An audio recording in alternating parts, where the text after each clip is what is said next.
Hello, it's Adam from Newscast here. Thank you very much for watching. If you would like to listen to today's episode of Newscast, the podcast, that's available on BBC Sounds right now. And we did a collaboration with our sister podcast, Americast, looking at the latest on Hurricane Milton in Florida, and also some of the very, very interesting political side effects from it. And also, because it's 2024, all the huge amount of disinformation around the weather on social media.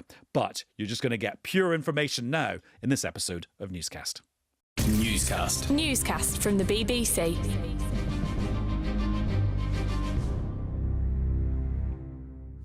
Hello, it's Adam in the Newscast studio. And Chris in the Newscast studio. And today we're joined by some friends of the podcast. Here is Katy Balls, political editor of The Spectator. Hello. Hello. How's it going with your new boss? It's going pretty smoothly so far. I mean, early days. Maybe you should ask him. He can be your next guest. I think he may actually be coming on Newscast soon, Michael. It's Michael Gove we're talking about, obviously. Yeah. And also Patrick Maguire from The Times. Hello. Hello, Adam. How are you? Done a new column for Friday morning? Oh, Thursday is the busiest day of my week. So what better way to spend it than with you? Yeah, we're not holding you back. No, not at all. It's been filed. You're not going to be facing disciplinary action from your employer for not doing it. That's my ham-fisted way of saying today's big news story from the government was about employment rights. That worked well, didn't it? Well, I'll be facing disciplinary action if it's bad.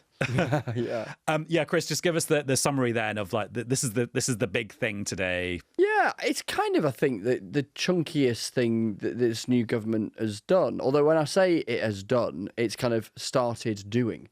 So they are saying that they've met their own deadline of getting this whole thing, this idea of a package of new workers' rights, to the starting blocks within 3 months or within the first 100 days, which all new governments and indeed plenty of us lot journalistically like to sort of mark a new government's homework against. So they've set out these measures, but it's the start. And so it's going to take quite a while for a lot of this to see the light of day. There's lots of consultations, in other words, conversations that will go on with employers and unions. In other words, stuff could change. And some of the stuff in it, we can get to some of the stuff that is definitely there, but some of the stuff that isn't in it, but the government or Labour had talked about in opposition, like the right to switch off to avoid having your boss haranguing you with a phone call or an email when you're not at work, is not actually there. They're going to do that via kind of local codes of conduct rather than setting it down in law. I think the best way to summarise it, and the government says it wants to be both pro-worker and pro-business, is that the reaction is kind of yes, but. Some say yes, but it's gone too far. Others say yes, but it's not gone far enough. I mean, it's described, as the government does with lots, as all governments do, is like the biggest change in a generation. I mean, is that fair? Saying to people, oh, you can get statutory sick pay on day one rather than day 5? And yeah, I think it is fair, because if you look at the recent history of trade union employment rights legislation in this country, under Tory and Labour governments, it has only gone in one direction, i.e. the ratchet has been loosening. Thatcher and major governments did a lot of anti-union legislation. Tony Blair accepted that settlement as the price of a pro-business, pro-market Labour Party. So it's striking that the government has passed any pro-trade union legislation, beefing up workers' rights. I mean, as Chris says, it's a yes-but scenario.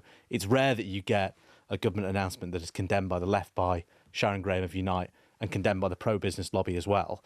And given the delay, I think there'll be lots of people who are not satisfied with this. But it's certainly true. The government aren't lying or dissembling when they say it's the most significant package in a generation, but it is a very, very low bar. I was quite surprised that Angela Rayner wasn't that involved in all of this, because I remember for a couple of years Angela Rayner's job was to be like the future of work czar, and she's nowhere near this. I suppose it's not actually her job in the cabinet anymore. Yes, but I think it also does point to a wider unease amongst allies of Angela Rayner, which is how important is she to this current Labour government? And you look at the figures when it comes to those who have access to the most high-level security briefings. You look at who is leading, even on planning, which technically falls into Angela Rayner's department, is Rachel Reeves speaking about that. Often people talk about Pat McFadden as the effective Deputy Prime Minister. He is the minister that aides will tell you speaks to Keir Starmer the most regularly on a daily level. And I think it does, yes, the brief moved, but it does slightly point to the fact, which is there is a question as to why is Angela Rayner not more involved in things if she is the senior Deputy Prime Minister? She doesn't have her own office. There are some reports she would. in terms of the DPM role. And She's got somewhere to sit. She's got a desk. yeah, she's got a department. Yeah. Let's be fair, she does have a department. But I do think that Labour MPs who are close to Angela Rayner feel that she is not being perhaps respected as much as they would have liked her to be. I'm glad you mentioned Pat McFadden, though, because today, sounds so nerdy, I can't believe I'm about to say this, but we've got the list of who sits on which cabinet committee, which is which cabinet ministers get round for these little ad hoc meetings for their own sort of kind of subject areas. And you go through it, and there's two things you notice. Pat McFadden is on every single one. So actually, that is true that he is almost like the extra deputy prime minister. And the other thing I noticed, you remember these mission boards that they were going to create to like drive forward the 5 big missions? That's basically a footnote in this list of cabinet committees. And also Keir Starmer's not going to chair them. And I remember a period when he was like, I'm going to be gripping these missions. And so I just wonder if actually their plan to change how government operates as a thing maybe isn't going to be quite as radical as they were making out. Well, quite possibly. Look, there have long been reservations among Keir Starmer's top team about how effective the missions are. Look, they're a great way of thinking about collaborating across Whitehall. There's long been doubts about how substantively different they could be to those cabinet committees you're talking about. You know, I remember about a year, 18 months ago, people were telling me, no, these are going to be massive deals. You know, people from the unions on them, people from business on them. As you say, the PM's going to grip them himself. Actually, we're 99 days into a Labour government, 98 days today, rather, and lots of them are only just starting to meet. It's not clear what their powers are. Are they going to be able to wring a bit of money out of Rachel Reeves's all-powerful treasury? I mean, all these questions are basically questions to which the answer is no. And, you know, the fact that Pat McFadden is sitting on all of the existing cabinet committees does suggest to me that actually this is a government that's going to campaign in a conventional way and probably govern in a conventional way as well. And Chris, just a bit of a juxtaposition over the next few days. So today was all about workers' rights. The start of next week is going to be this huge investment summit where loads of CEOs come to the UK and the government tries to drum up investment. Are those two things contradictory, or will the government be accused of like backing one-horse workers one day and businesses the next? Well, I suppose that they'd make the argument that that is the pro-business, pro-worker thing in action, that you do the stuff this week on the sort of broadly pro-worker stuff. You know, and as Patrick was saying, you get a lot of yes buttery in terms of the reaction to it, albeit with the likes of Unite on one side and the Federation of Small Business on the other, both making more passionate negative remarks in opposite directions.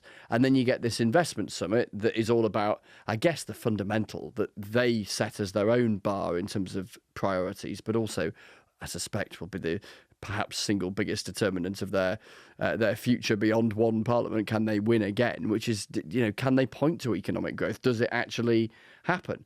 And central to that, or at least part of it, at least making the case that any of it can be pinned on stuff that they are directly kind of responsible for nudging along, is the kind of thing they're going to focus on next week with this investment summit. Talking about employment and employment in government, where do you think we've got to with the Prime Minister's now former Chief of Staff, Sue Gray? Well, she's obviously out and about in her new role this week as an envoy to the regions. Well, is she? She is. She's not going to the Council of Nations and Regions tomorrow, so...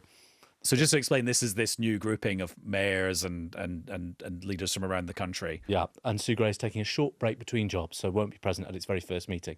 So we wait for the second one for her re-emergence onto the national stage. And I think it was quite clearly a demotion, if we're going to be completely frank. I mean, you can't go from number 10 Chief of Staff, which is the most senior position as an unelected figure, to the Prime Minister, and then be given this other role with questions about what the pay is, what the severance is, and so forth, that I'm sure will make lots of fodder for newspapers in the coming weeks. But it also, I think, points the fact that, you know, she's not yet visible, that there is some ill feeling. I think that would probably allude to that, perhaps at the treatment, because you hear from supporters of Sue Gray feeling that perhaps she was treated a bit roughly by the end of it.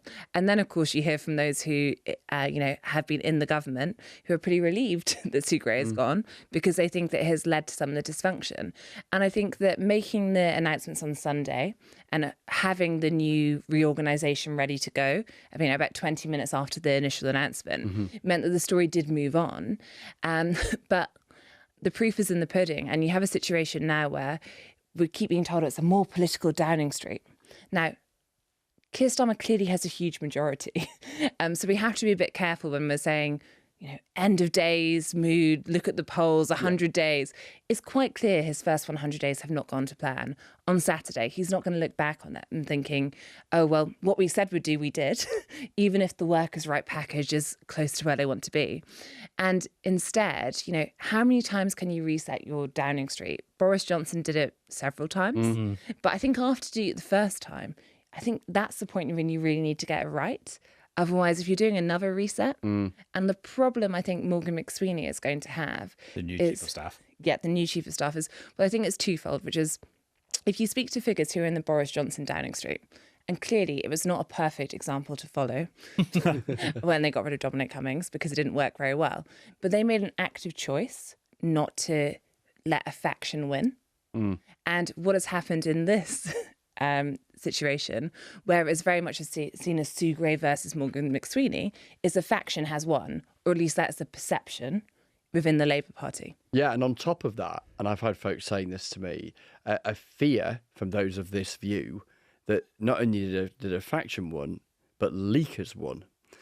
And if you are not keen on leaking, which most prime ministers fall into that camp, and at least part of a consequence of that kind of thing has been what we have seen. Does that tempt you, if you might be tempted to leak in the future, to think it might be worthwhile? Well, maybe it would.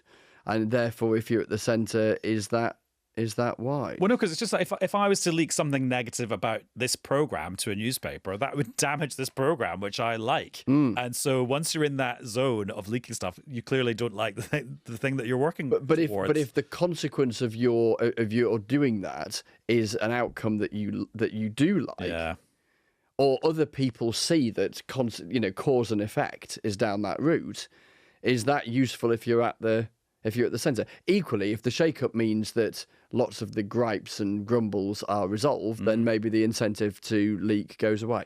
And I think there's now pressure, of course, to see, let's see this new political Downing Street in action. But the most important thing happening this month is the budget.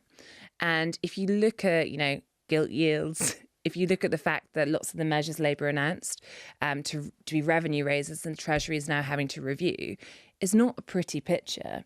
And there is only, up to a point that you can use politics to spin or shape an event. We'll come on to the budget in a second, but Patrick, I just wanted to ask you, the Keir Starmer that was there when Sue Gray was there, is he going to be different when Sue Gray's not there? He's still the same person, isn't he? Well, he still is the same person. And it comes slightly interestingly, he is a person, to pick up your point, Chris, who hates leaks.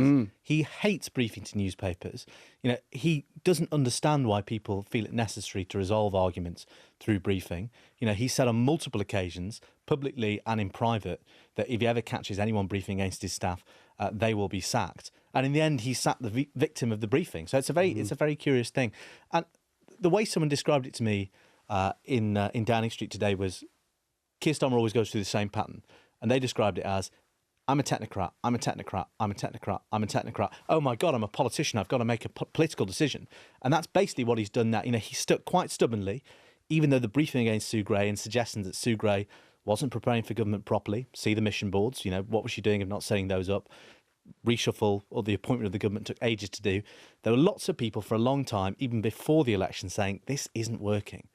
And it took him a long time to come around to the view that, frankly, a majority of his staff came to in the first place. And actually, that's a pretty consistent pattern if you watch Keir Starmer come to terms with pretty obvious political mistakes. Right, let's do some pre-budget speculation. Who wants to kick us off? Well, you already have kicked us off, Katy. So were you saying that you're pretty sure there are things that Labour were touting during the election as things they were going to do to the public finances that they're now not going to do? I think you can just see pretty clearly, also just speaking to Treasury sources, figures in the Labour government, you look at the questions over non-dom status, private schools. I think it's more just policies that are pretty voter friendly, if you look at the polling on them, as revenue raisers, breakfast clubs, and we will tax private schools and the foreign rich who come here and don't pay their due. It's actually a lot more complicated when you're in government. And there's now a realisation that perhaps, for example, on non-dom, the Tories are already cracking down on non-doms because Labour was pressurising them to, if we're being honest. But Are they going to go with the Tory light version as opposed to the Labour proposed version because they're worried about a flight of wealth? And I think one of the things that has spooked the Chancellor and her team since they have entered government is, one of the frictions during that election campaign, which I think does go back to Sue Gray and Morgan McSweeney, was you had preparations for government and you had a campaign. And perhaps if the two sides had worked more closely together, they might have given themselves a bit more space on tax rises. You probably could have said, we might raise taxes in a few areas, but don't worry, they're not the ones you're most worried about. And maybe they would have got 20 fewer MPs, but they'd have a bit more space in government. And I think what we're seeing right now is Rachel Reeves is so boxed in.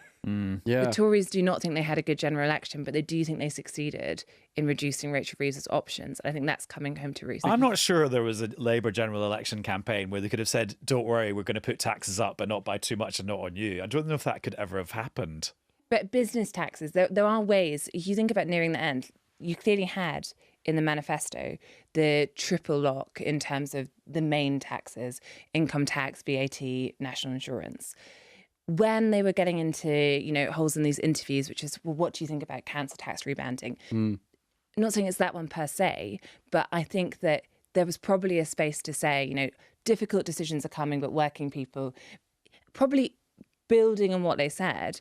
And I think that the campaign won there, and it has made governing harder now. And so you've got this sort of bigger picture thing, which Katy was speaking to there, where they've boxed off those big potential revenue earners because they concluded that politically it would be very difficult. And then they're looking at these smaller ones, which may in polling terms be popular, but do they actually raise any money or anywhere near as much money as they thought? And then if they don't, are they worth doing for their own sake or not? And if they don't, where else are you going to get the money from? That's all a bit difficult. I think the big one they could have done was, did they need to support the final national insurance cut under Jeremy Hunt? Because that is a cut that would bring in a lot of money, and they could have potentially about £12 billion a year. Yeah, exactly. And you could have potentially said, this is the Tories being careless. And speaking to figures in the Labour Party, I think increasingly think the mistake was to go along with what they thought were misjudged last final roll of the dice from the Tories, which has now boxed them in now. And we got a bit of budget speculation at Prime Minister's Questions this week when Rishi Sunak, remember him, he's still there, asked this question to Keir Starmer. Can he confirm that when he promised not to raise income tax, national insurance or VAT, that commitment applies to both employer and employee national insurance contributions? Minister. Mr. Speaker, as he well knows, I'm not going to get drawn on decisions that will be set out. We made an absolute commitment in relation to not raising tax on working people. He, of course, was the expert's expert on raising taxes. Is that a non-denial denial that they say in the trade? Yes, it is. Or not even close? That is something they are considering. I understand no final decision has been made. And they're considering it for this reason. And it comes back to the point we were talking about earlier about what is this new political government. Forget the 5 missions. Bluntly, this government knows it will be judged as a success or a failure if people feel a little bit better off. If they look at their payslip and say, oh, I can afford to do something nice on a Saturday or go out for tea where I couldn't go out for tea before, they know they'll be judged as a success if that happens. Now, national insurance paid by employers, I'm not an economist, lots of them would tell you, it will have effects on business, whatever. People aren't necessarily going to notice that in their payslips. Indeed, they're not going to in terms of the money that's coming out of their wages. So that's the sort of thing they are considering, because that is ultimately the political mission of this government. Now, whether the Treasury consider it, whether they don't, it would raise, it's an easy way to raise quite a lot of money, even it'll be unpopular among business. But, the politics of this budget are really, really difficult. Cabinet on Tuesday, lots of ministers left pretty annoyed because Rachel Reeves said, and not for the first time, you have all asked for too much money. By next Wednesday, I need to see your final spending plans so we can send them to the OBR watchdog. And you're still asking me for lots of money. Darren Jones, not Shadow anymore, Chief Secretary to the Treasury, is now becoming a bit of a lightning rod for discontent among colleagues because he keeps telling them, no, you need to spend less money. So the politics of this are very, very tricky, not least because they've got to raise a lot of revenue either from business or people, rich or probably not poor in this instance, and they've got to cheese off their colleagues by demanding cuts. So it's really, really tricky. Or you change the fiscal rules that you apply to yourself to say whether you've balanced the books or not. But even if you do that, I mean, that's about capital spending. Yeah. So it will help on infrastructure. But Rachel Reeves still has a big problem with her so-called fiscal black hole and the promises they made that they're now not sure will bring in the money they said. Chris, listening to that clip of Keir Starmer and Rishi Sunak, I was really reminded of a conversation you and I had a couple of weeks ago when you just come back from a trip with the PM and you were on the plane, you were doing that huddle where everyone takes the photos and you're chewing your pan. And Starmer had said to you all, oh, you're playing that game where you ask me to rule out something in the budget. And I say, I'm not talking about the budget. And then you write that I'm thinking about it, even though I didn't say anything of the type. I just wonder, is Keir Starmer potentially finding himself a bit frustrated about the system that he finds himself in? Because things like that question from Rishi Sunak, that just keeps happening and he clearly wishes it didn't. And not necessarily just in a way of like politicians being irritated, but like feels to me like somebody who just doesn't like the system that they're being forced to operate There's a bit in. of that. So in this exchange that we had on the plane, he said, oh, and you lot will fall back on the hasn't ruled out formulation. That was kind of the gist of what he was saying. And I mean, yes, that does describe the dance that we do, doesn't it, before budgets and whatnot. I think the broader point is that governments can choose to rule things out before budgets if they choose to. You know, that they decide to say, "Ooh, can't possibly say that." Oh yeah, like Rachel Reeves did with Newscast at the Labour Party conference about getting rid of the single person council tax discount. She went as far as she could to say that's not happening. Now, granted, as well as that, there are things that go through the process with the Office of Budget Responsibility and all the rest of it, which does sort of hold them back a bit. And also, you don't want to necessarily announce the entire thing in advance, although we have had budgets and quote-unquote fiscal events where, to be honest, the whole thing pretty much has been briefed out in advance. What I noticed with that exchange with I know you said Rishi Sunak then, after your your shadow reference. Well, Keir Starmer gets it wrong a lot of the time. Yes. Well, calls him Prime Minister. Is that I think there's a parallel there between Rishi Sunak and Keir Starmer in terms of, back to your point about the technocrat thing, that you know, both of them, critics on their own side would say, are not as political to their fingertips as other previous party leaders, and find some of the conventions / as they would see it, perhaps irritations of Westminster and interactions with us lot and all the rest of it as, well, exactly that, irritants. But then, as I say, those forms of words, at least to some extent, they can choose to pick and choose as they see fit. The tricky thing with that kind of formulation that we heard from the Prime Minister there is that in this instance, as we were saying, this is something under active consideration. But sometimes a leader will fall back on that formulation because they've told themselves they have to say it in response to a question, and they let a hair run that they needn't let run because they're not going to do it. Right. Finally, the Tory leadership contest. Have any of you managed to find the person who wanted James Cleverly to be in the final two, but didn't vote for him, and therefore meant that James Cleverly didn't end up in the final two? You know what? Because there must be at least one of those people. Well, I was talking to someone this morning, having coffee with them in Portcullis House in Westminster, where lots of people float around and gossip. And this person is very well plugged in to the parliamentary party, who said that they said a few conversations, both last night and this morning, where the question was asked, are you one of these who, you know, ended up Not doing so a bit cleverly. of jiggery-pokery and it all went wrong? To which it was described to me that the person who was being asked that question blushed and stared at their shoes.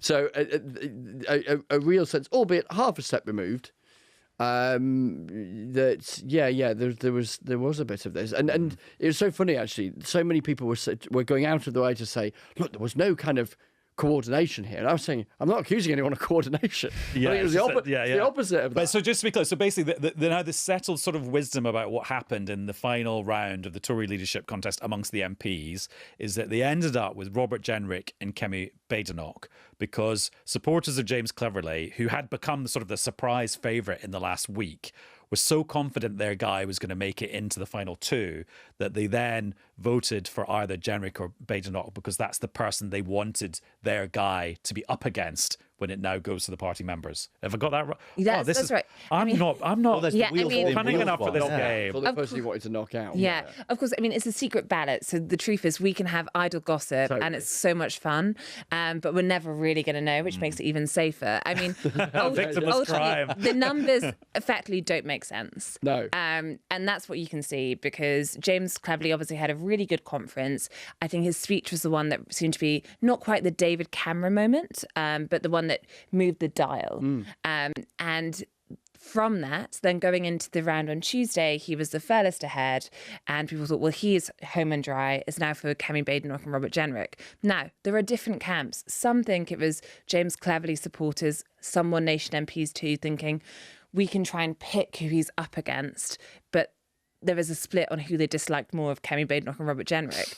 Others think, and obviously all the camps deny everything, that the real horse trading and mischief making was on the Tuesday, and Robert Jenrick's supporters, some of them, obviously not in conversation with the man himself, decided to try and help boost James Cleverly to then make Kemi Badenoch look weak and then ease his path. But it went a bit too well. Robert Jenrick went too back, and then they all had to row in behind him.